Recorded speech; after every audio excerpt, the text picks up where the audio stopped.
Alam mo ba na pwede mong bilhin ang kumpanyang Jollibee Foods Corporation sa halagang 10,000 pesos?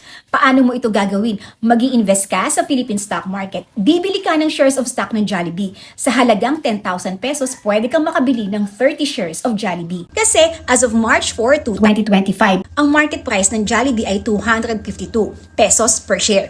So, yung 10,000 pesos, i-divide mo sa 252 pesos, that's 39. Pero ang board lot ng Jollibee ay 10. Pag sinabi mong board lot, ito yung minimum number of shares na pwede mong i-trade sa stocks. Okay, simulan mo ng aralin ang stock market. Ang simple investing strategy nito, magandang preparation yan para sa iyong retirement fund, para magkaroon ka ng extra income or passive income para sa education ng iyong mga anak at pwede mo pang ipamana ang knowledge mo sa stock market sa iyong mga anak. If you want to learn more about investing in the Philippine stock market, meron akong free ebook na pwedeng ipamigay.